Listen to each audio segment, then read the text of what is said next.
7:20కి పొద్దున 7:20కి ఫోన్ వచ్చింది. ఫోన్ వచ్చిన తర్వాత ఈ మాదిరి కింద పడింది, చనిపోయిందని ఫోన్ వచ్చింది. మేము అక్కడికి హాస్పిటల్ దగ్గరికి వెళ్ళాము. హాస్పిటల్ దగ్గరికి వెళ్తే వాళ్ళు ఏదో అనుమానాస్పద మృతి కింద చెప్పారు. తర్వాత పోలీసులు వచ్చి ఎంక్వైరీ చేసుకుని ఇవన్నీ ప్రాథమికంగా విచారణ జరుపుతున్నారని చెప్పారు. అదైతే ఇంకా ఏం కన్ఫ్యూజన్లో ఉన్నాము. అదైతే మేము ఏం మాట్లాడాలి.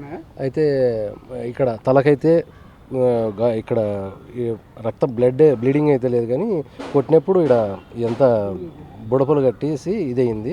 కాలికి స్క్రాచెస్ అయినాయి. అవి అయితే కనపడుతున్నాయి.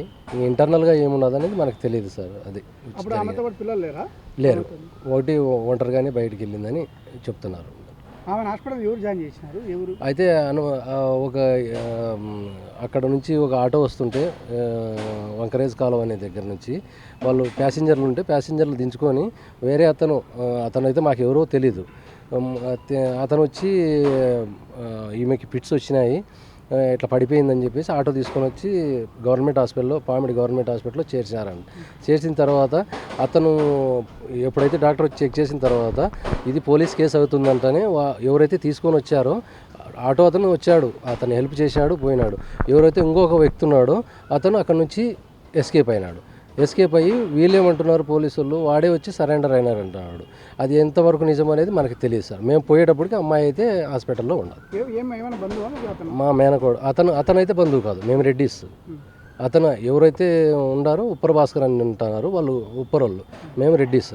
అది జరిగిన అంతవరకు సార్. ఏమనేది మాకైతే ఇంకా తెలియదు సార్ పూర్తి వివరాలు. ఇప్పుడు మేమైతే నిన్న ఎవరైతే ఆ హాస్పిటల్ దగ్గరికి తీసుకొని వచ్చి చేర్చి అన్నీ చేసిపోయినారో అతని మీదే మేము అనుమానం. ఎందుకంటే అతను ఆడ స్పాట్లో ఉన్నాడు. ఎందుకంటే అక్కడ వ్యవసాయ కూలీలు ఉన్నారు, ఆడ పని చేసుకునేటప్పుడు వాళ్ళు చూశారంట. ఇతనే అది బ్లడ్ అంతా తుడిచి ఫిట్స్ వచ్చాయి, ఈ అమ్మాయి అంటే డేంజర్ పొజిషన్లో ఉన్నదని చెప్పేసి హాస్పిటల్కి తీసుకుపోదామని ఆ ఆటో నిలిపి హాస్పిటల్కి తీసుకొచ్చారని అక్కడ ఉన్నది చెప్తున్నారు. అక్కడ హాస్పిటల్కి పోయిన తర్వాత ఆ మొబైల్ నుంచి ఫోన్ చేశారు వాళ్ళ అమ్మాయి తమ్ముడు. ఎవరు మాట్లాడినారు నుంచి పర్సన్ నేమ్ ఏమని అడగలేదు, కానీ ఈ మాదిరి అమ్మాయి ఫిట్స్ వచ్చి హాస్పిటల్లో చేర్చాము, సీరియస్గా ఉన్నది రమ్మని చెప్పారు.